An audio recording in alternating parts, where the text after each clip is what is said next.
Fakta mengejutkan, Anies Baswedan tak masuk dalam bursa calon presiden pada Pilpres 2024. Namun justru masyarakat menginginkan Anies layaknya menjadi calon wakil presiden dari Prabowo Subianto.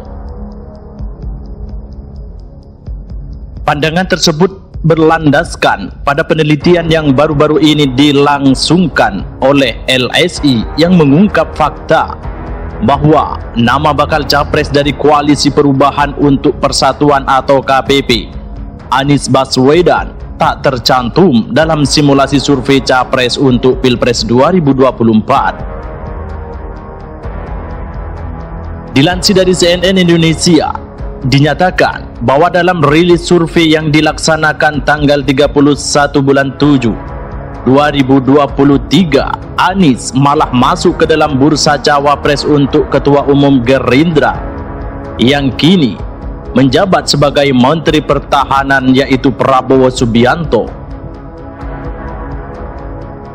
LSI menyorongkan sejumlah nama cawapres bagi bakal capres dari PDIP, Ganjar Pranowo dan Prabowo Subianto, yang berawal dari Koalisi Kebangkitan Indonesia Raya atau KKIR. Nama-nama itu dianggap potensial untuk mendongkrak elektabilitas Ganjar dan Prabowo sebagai dua nama bakal capres teratas dalam survei LSI Geni JA sebelumnya. Beberapa nama tersebut dianggap bisa menutupi kekurangan Ganjar dan Prabowo baik dari segi elektabilitas pada persebaran wilayah maupun kemampuan dalam isu tertentu, terutama ekonomi. Dari sejumlah nama itu, LSI Geni JA menganggap Anies Baswedan bisa menjadi cawapres Prabowo Subianto jika gagal mendapat tiket maju dalam pencalonan presiden. Anies Baswedan juga dapat dipertimbangkan sebagai cawapres jika ia gagal mendapatkan tiket capres. Demikian yang dirilis dari LSI Geni JA. Selain Anies, sosok cawapres yang dianggap mampu menambal kekurangan Prabowo ada nama Gibran Rakabuming Raka yang saat ini menjabat sebagai wali kota Solo, Airlangga Hartarto selaku Ketua Umum Golkar dan Menko Perekonomian, Khofifah Indar Parawansa yang selaku Gubernur Jawa Timur, dan Erick Thohir sebagai Ketua Umum PSSI yang juga Menteri BUMN. Nama Gibran dan Khofifah menurut LSI Geni JA dianggap mampu menambal kekurangan Prabowo untuk memperkuat basis pemilih di Jawa Tengah dan Jawa Timur. Pasalnya, menurut survei mereka, Prabowo tertinggal dari Ganjar di dua provinsi tersebut. Sedangkan nama Erick Thohir dan Airlangga masuk dalam bursa cawapres Prabowo untuk memperkuat isu ekonomi. Airlangga dianggap potensial karena selain sebagai Ketua Umum Partai Golkar, dia juga memiliki kapasitas pada isu ekonomi. Adapun nama-nama potensial cawapres untuk mendampingi Ganjar ada Khofifah Indar Parawansa dan Ridwan Kamil. Keduanya dinilai masing-masing bisa memperkuat basis pemilu di Jawa Timur dan Jawa Barat.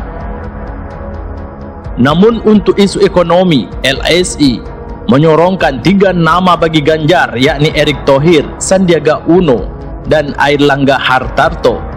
Ganjar juga dianggap perlu mencari cawapres dari kelompok NU, namun LSI tak mengungkap beberapa nama tersebut. Selain survei kuantitatif, LSI Geni JA juga melakukan penelitian kualitatif untuk mencari penyebab selisih elektabilitas di antara dua nama itu. Penelitian dilakukan mulai dari focus group discussion, analisa media, wawancara, hingga penilaian pakar atau ahli. Sedangkan dalam survei kuantitatif mereka, Prabowo unggul dalam simulasi duel dengan Ganjar. Elektabilitas Prabowo 52% unggul dengan selisih 10,4% dari Ganjar yang memperoleh 41,6%. Adapun alasan tak menyertakan Anies dalam survei capres kali ini karena selalu berada di urutan ketiga. Ia menyebut pihaknya lewat simulasi survei kali ini ingin memotret berbagai segmen dari dua capres terkuat bagi Prabowo dan Ganjar. Berbeda dengan temuan LSI Denny JA pada hasil survei SMRC pada akhir Mei, dalam simulasi 3 nama tertutup mendapatkan Ganjar unggul dengan elektabilitas mencapai 37,9%. Di posisi kedua ada Prabowo Subianto dengan elektabilitas sebesar 33,5%. Anies Baswedan di posisi ketiga dengan 19,2%.